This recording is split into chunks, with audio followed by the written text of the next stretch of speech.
அன்பிற்கினியவர்களே, இன்றைக்கு மறுபடியும் அறிவியல் ஆன்மீகத்தினுடைய விரிவாக்க பகுதியாக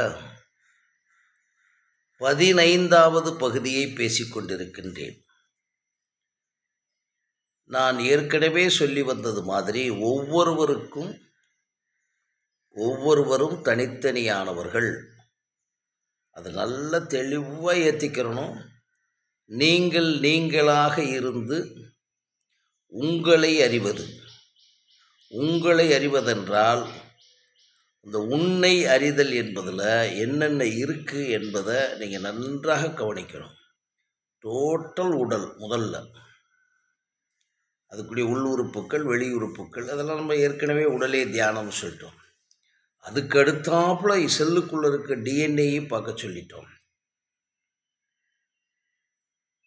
அதற்கு பிறகு நம்ம புரிஞ்சுக்கிற வேண்டும், இந்த உடலுக்குள்ளே இவ்வளவு இருந்தாலும் சக்தி என்ற ஒன்று இல்லைன்னா இயங்க முடியுமா? எனர்ஜி, காற்றுக்குள் சக்தி, நீருக்குள் சக்தி, நெருப்புக்குள் சக்தி, உணவுக்குள் சக்தி, இதெல்லாம் கன்வெர்ட் பண்ணது பாருங்கள். இந்த ரகசியத்தை கேட்ச் பண்ணி பாருங்கள். ஒரு இறந்த மனிதனுக்கு உணவு கொடுக்க முடியுமா? இறந்த மனிதனிடம் மரபணு வேலை பார்க்குமா? இறந்த மனிதனிடம் மரபணுவை எடுக்கலாம், ஆனால் அந்த மரபணு அடுத்தாப்புல எலிவேட் ஆகுமா? அது முடிஞ்சிருதுல்ல. இப்போ நான் இதை எதை சொல்ல வரேன்னா,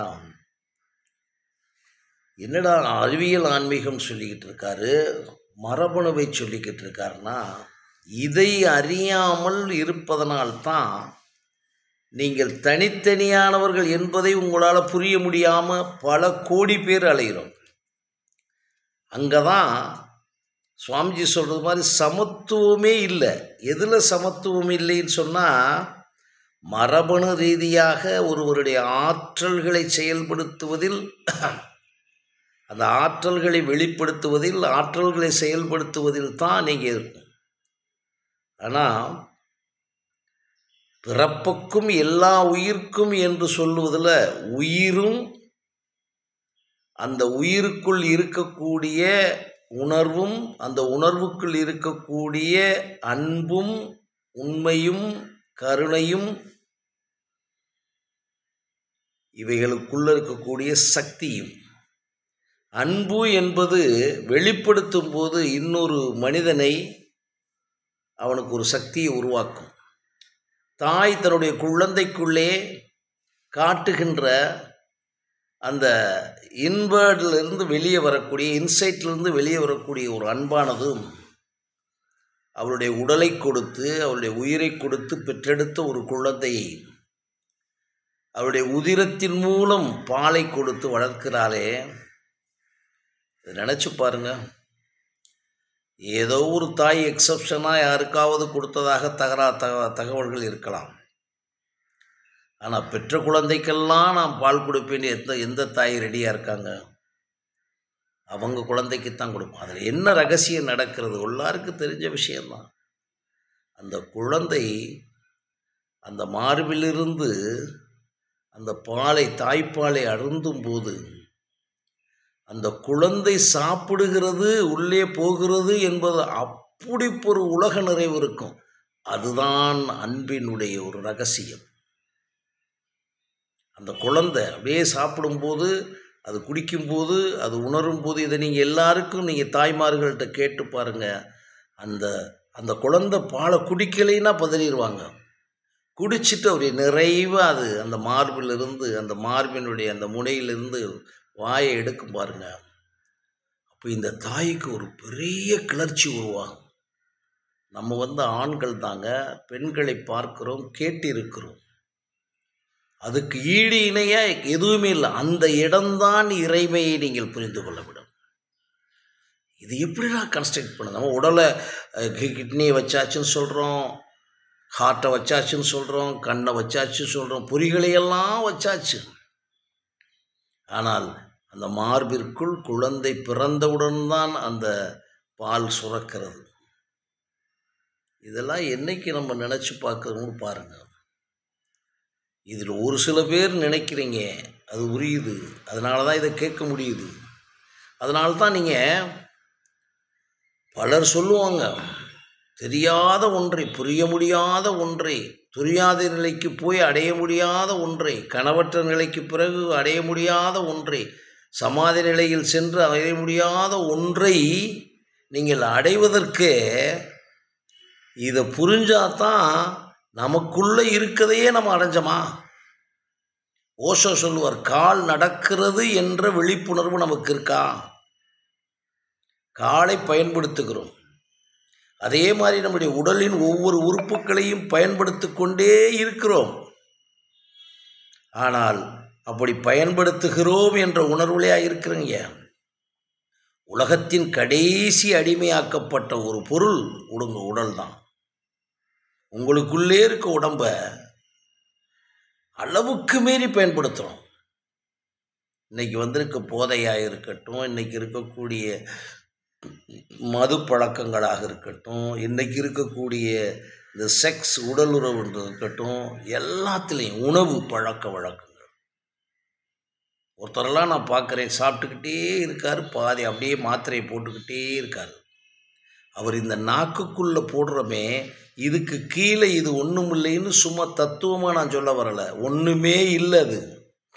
ஆனால் இதுவரைக்கும் சுவைக்கலாம்னு சொல்கிறேன். அந்த சுவைத்தல்லே எத்தனை சில மிகப்பெரிய ஆட்களோடு இருக்கும் வாய்ப்பு வரும்.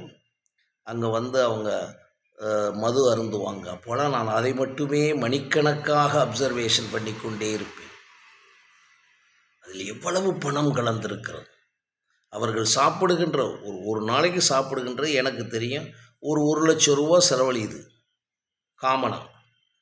கூட குறைச்சிருக்கலாம் உணவுல. நான் சொல்கிறது ஒரு 30 பேர் சாப்பிட்றது.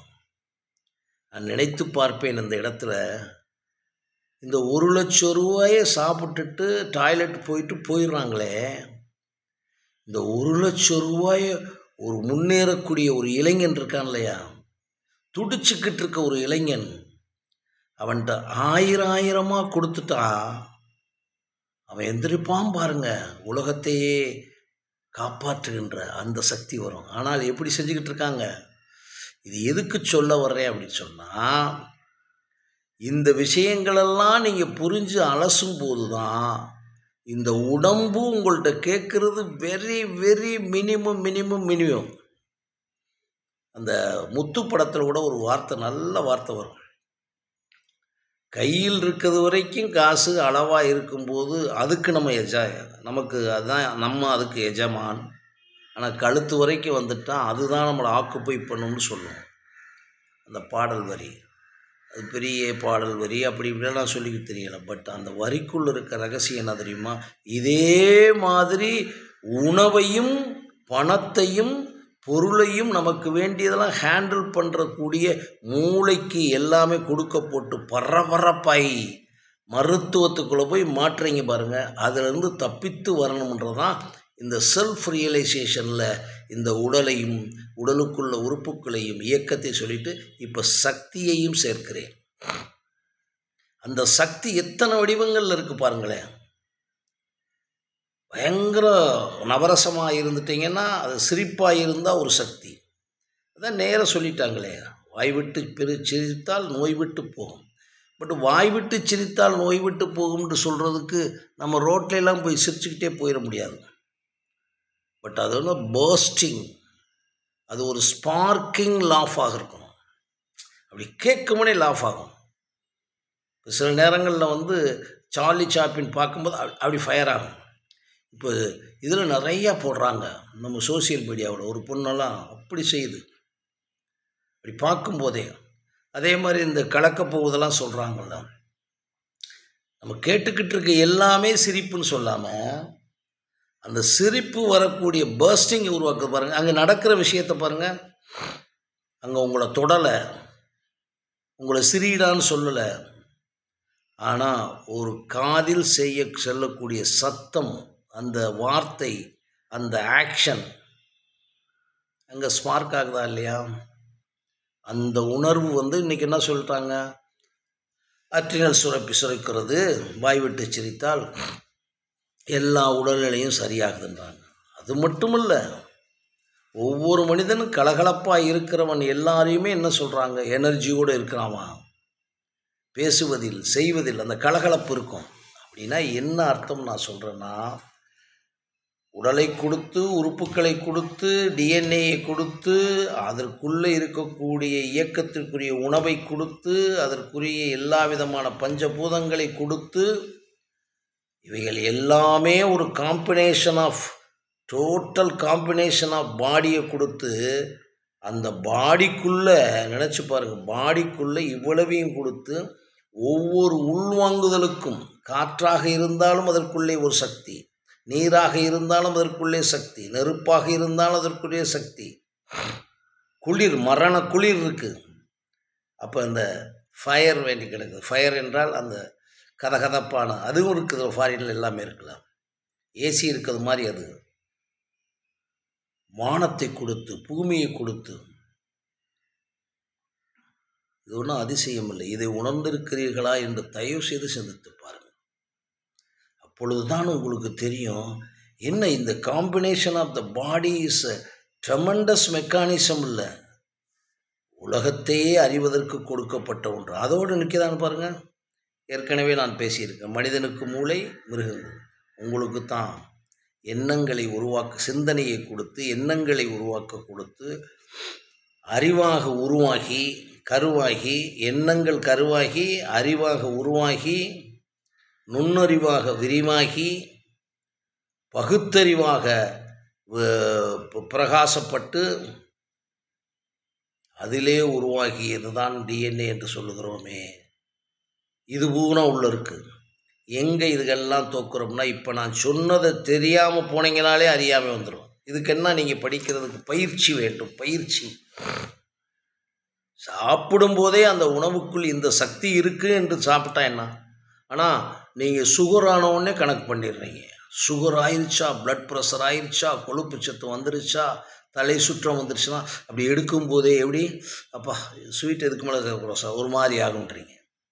The same consciousness towards food, towards observation, towards your efforts, towards your execution, for everything you must have a consciousness towards it.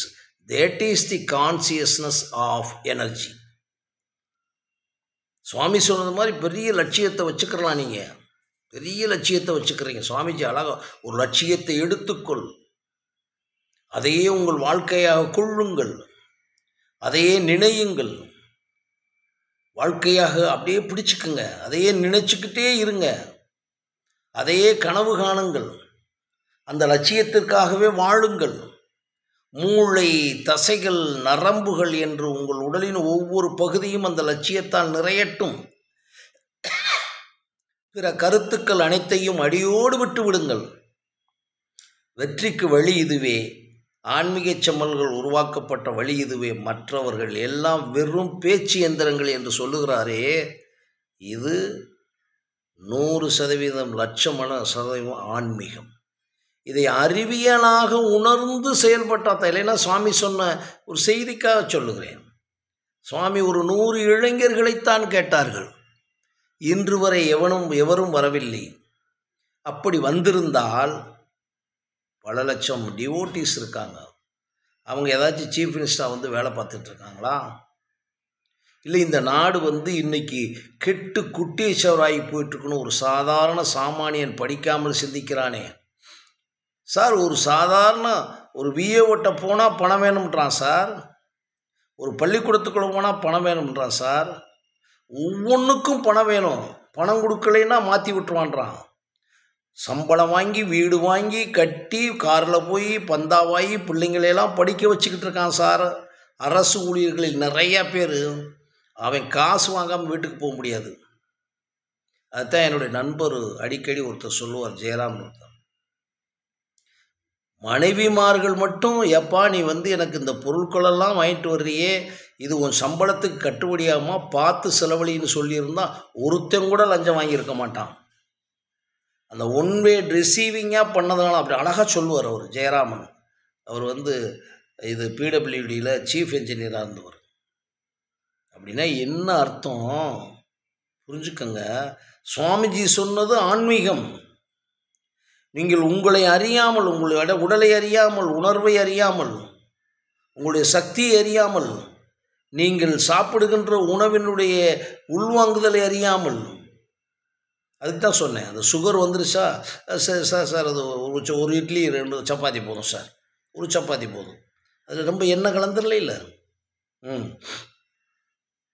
கேட்குறாங்க. நெய் ஊற்றுல இல்லை சார், இல்லை சும்மா லைட்டாக தொட்டுக்கிறேன். லைட்டாக இது என்ன, உன்னை லைட்டாக தொடுறதுக்கு இந்த உடம்பு வந்துச்சு. முதல்ல உனக்கு வேண்டுகின்ற விரும்புகின்ற உணவை நீ விரும்பி சாப்பிடும் போதே இந்த conscious towards the energy which occupies in ஒரு ஃபுட்டுன்றதை நினைக்கிறதுக்கு என்ன நீ ஆகும்? இது புதுமையெல்லாம் இல்லை. வயிறு நிறைஞ்ச உடனே நான் நிப்பாட்டு, வயிறு நிறைஞ்சு அதை பர்பஸாக சொல்லி மறுபடியும் அடிக்கிறதுனால தான் வயிறு சாப்பிட்றதுக்கு முன்னாலே ஒரு 2 இதுக்கு முன்னாலே விடுங்கன்னு சொல்லி பழக்கிறாங்க. புரியுதுங்களா? இதை செய்கிறதுக்கு எங்கே போகணும்? அப்படி செய்யும்போது தான் உங்களுடைய உணர்வின் ஒவ்வொரு ரகசியம் தெரியும். சாதாரணமாக கான்சியஸ்னஸ்ன்றது, உணர்வுன்றது, சப்கான்சியஸ்ன்றது, உள்ளுணர்வுன்றது, அப்புறம் சூப்பர் கான்சியஸ்னஸ்ன்றது, ஆதி உணர்வு, ஆழ்நிலை உணர்வு, இதெல்லாம் நீங்கள் பாடங்களாக படிக்கிறீங்க. ஒவ்வொரு மனிதனும் இரவு படுக்க போதுக்கு முன் திங்க் பண்ண தொடங்கி பாருங்க. முதல்ல உங்கள் மீது, அதுதான் சுவாமி சொல்லுவார்ல, யூ ஹாவ் அன்லிமிட்டெட் எனர்ஜி. உனக்குள்ள எல்கையற்ற சக்தி இருக்குது. அந்த சக்தியை வைத்து கொண்டு நீ you can do anything everything, believe in that. அந்த நம்பிக்கை என்பது உங்களுக்கு வரல. பணம் வந்தால் நம்பிக்கை வருதுன்றீங்க, வீடு கட்டிட்டா நம்பிக்கை வருதுன்றீங்க, சாப்பாடு இருந்தால் நம்பிக்கை, இது என்னமோ சொல்லிக்கிறது. இவ்வளவையும் உருவாக்கியவன் நம்மள ஒரு மனிதன் தான். இன்றைக்கி செல்லை கண்டுபிடிச்சி, அலைபேசியை கண்டுபிடிச்சி கொடுத்தவன் நம்மள ஒருத்தன் தான். அவன் ஞானி அப்படின்னு சொல்லலாம். அவனுக்குள்ள ஒரு மாற்றம் நடந்திருக்கு. அந்த மாற்றத்தை தொடர்ந்து செய்திருந்தான். மொசாட் என்பவருக்குள்ள மாற்றம் ஏற்பட்டு தொடர்ந்து செஞ்சார். நம்முடைய விஞ்ஞானிகள் ஆயிரக்கணக்கானது வரைக்கும் கண்டுபிடிச்சிட்டு கடைசியில் தான் ஒன்றில் தான் அவங்க 999 கண்டுபிடிச்சிட்டு அதெல்லாம் என்னுடைய பயிற்சின்னு சொன்னாங்க. நான் ஏன் இதை திரும்ப திரும்ப சொல்லுகிறேன், இதுக்குள்ளே வராமல் நீங்கள் ஆன்மீகத்துக்குள்ளே போகிறது அவ்வளவு கஷ்டம். ஆனால் ஆன்மீகம் மாதிரி இதை புரிஞ்சு விட்டால் அப்படி ஒரு டிரான்ஸ்ஃபர்மேஷன் நடக்கும். நல்லா புரிஞ்சுங்க. அதாவது துன்பம் பூரா, இப்போ வலி பூரா குறைஞ்சிருச்சு அடிபட்டதுக்குன்னா நம்ம ஈஸியாக நடக்கிறோம் இல்லையா? இதில் ஒரு பெரிய ரகசியத்தை இயற்கை வைத்திருக்கிறது. அந்த இயற்கைன்னு தான் சொல்கிறேன். இது 2 இயற்கை, இறைவன். இறைவன் என்பது மூலமாக வச்சுக்கிறோங்க. அந்த இயற்கையை கனெக்ட் பண்ணிக்கிட்டே இருந்தீங்கன்னா தான் உங்களுக்கு ஒரு முடிவுக்கு வரும். நாம் நம்மை அறிய தொடங்குகிறோம். நம்மை அறிய தொடங்குகிறோம் என்று சாமிஜி சொன்னதை பூரா பாருங்கள். இதுவரைக்கும் செய்யலைன்னு சொல்கிறது குற்றம் இல்லைங்க, செய்ய முடியாதுங்க. எனக்கு லட்சியம் வரும், நெகட்டிவ் தாட்ஸ் வந்துடும், கம்பேரிசன் வந்துடும், ஓடி போயிடுவோம். அப்புறம் ஒருத்தர் இண்டிவிஜுவலாக இயேசு மாதிரி பிறந்திருப்பார் அந்த கிறிஸ்தவ மதத்திலே. அவர் ஒரு காரியத்தை செய்ய முயற்சியெல்லாம் பண்ணுவார். ஆனால் அதில் இருக்கவங்களே அதில் பாலிடிக்ஸ் நடக்கும்னு சில இடங்களில் கேள்விப்பட்டிருக்கேன். இவர் எந்திரிக்க விட மாட்டாங்க. அங்கே தான் சாமி சொல்கிறார், நீ சுதந்திரனாகாமல் நீ அன்பு காட்ட முடியாது, உன்னை அறிய முடியாது. சுதந்திரன் என்பது என்ன? முதல் சுதந்திரம், இந்த உலகத்தில் நான் தனியானவன், என்னை நான் யாரோடையும் எதை வைத்தும் நான் கம்பேரே பண்ணக்கூடாதுன்னு இருக்கிற பயிற்சியை எடுத்துக்கிட்டே இருங்க. நான் மது அருந்த மாட்டேன்னு ஒருத்தன் தொடர்ந்து எடுத்துனால சாப்பிடவே மாட்டான். நான் இதை சாப்பிட மாட்டேன், இதை பேச மாட்டேன்னு எடுத்துக்கிட்டே இருந்தால் நான் செய்ய மாட்டான். அது அவங்க நல்லதை நின்று, நல்லதை பேசு, நல்லதை கேள்னு சொல்கிறதோடு நின்று போகுது. ஹவு என்பது தான் அறிவியல் ஆன்மீகம் திரும்ப திரும்ப சொல். How when you are neglecting or when you are neglected, நீங்கள் தவிர்க்கப்பட்டாலோ அல்லது நீங்கள் தவிர்த்தாலோ, ஆர் when you just அப்படி லெத்தாஜிக்கலாக விட்டீங்கனாலே ஆன்மீகம் போயிடும். ஆனால் உள்ளே இருக்குது. 13 வயது வரை பாலியல் உணர்வு இல்லாதவனுக்கு அப்படி எந்திரிக்குது. அது ஏற்கனவே நான் சொல்லிடுறேன். ஒரு புள்ளிக்குள்ளே அவ்வளவு இருக்கல உடம்புக்குள்ளே தாய்க்கு. அவ்வளவையும் எடுப்பதற்கு நீங்கள் ரிலீஸ் ஆகணும்ல. சாப்பிடுகிறீர்கள், டாய்லெட் போயிட்டு வந்துட்ட பிறகு ரிலீஸ் ஆன பிறகு மறுபடியும் பசிக்குது. பசி என்பது எழுந்து விடுகிறதில்ல, வலி என்பது எழுந்து விடுகிறதில்ல, பாசம் என்பது எழுந்து விடுகிறதில்ல. இது ஒரு மைக்ரோவேவ் வைப்ரேஷனல் சென்சிட்டிவிட்டி. அப்படியே டச் பண்ணிக்கிட்டு இருக்கும். இப்படி காலையில் எந்திரிச்ச உடனே, படுத்து எந்திரிச்ச உடனே அந்த பறவைகளை பார்க்கும்போது அவர்கள் போன எனர்ஜியை பாருங்கள். அது கவிதையாக கற்பனையாக நான் எழுத விரும்பல. அந்த கற்பனையெல்லாம் நமக்கு வேண்டியதில்லை. நான் உண்மையை உணர்ந்ததை சொல்லுகின்றேன். அப்படின்னும்போது உங்களை எங்கன அசைக்கிறது, யார் அசைக்கிறது? அதனால் இந்த உடலே தியானம் என்பதைத்தான் திருப்பி திருப்பி வேறு வேறு ஃபார்மில் சொல்லி, இதை முடிக்காமல் நீங்கள் உணவே தியானத்துக்குள்ளே போக முடியாது. உணவே தியானத்தை முடிக்காமல் பஞ்சபூதங்களே தியானமாக போக முடியாது. பஞ்சபூதங்களே தியானத்தை முடிக்காமல் உங்களுடைய உள்ளுக்குள்ளே இருக்கக்கூடிய டிஎன்ஏ தியானமாக போக முடியாது. அப்படி ஸ்டெப் பை ஸ்டெப்பாக பிரித்திருக்கிறேன். ட்ரை பண்ணி பாருங்கள். பட் ஒன்று, நம்ம இந்த பூமியில் ஒரே ஒரு விஷயம், இந்த பூமியில் பல பேர் பழங்கதை பேசிக்கிட்டு இருக்காங்க. எல்லாமே இருக்குன்னு சொல்கிறாங்க. ராஜராஜனை சொல்கிறாங்க, 64 கலைகளை சொல்கிறாங்க. ஒரு இளையராஜாவை தான் பார்க்க முடியுது அந்த துறையில். அவர் தான் இன்னும் கம்ப்ளீட்டுன்னு சொல்லலை, அடைந்திருக்கிறார். அந்த மனிதனுடைய அந்த நிலையிலிருந்து, மிகவும் சாதாரண நிலையிலிருந்து உயர்ந்திருக்கிறார் என்பதை நான் இளையராஜாவை அடிக்கடி சொல்கிறேன்.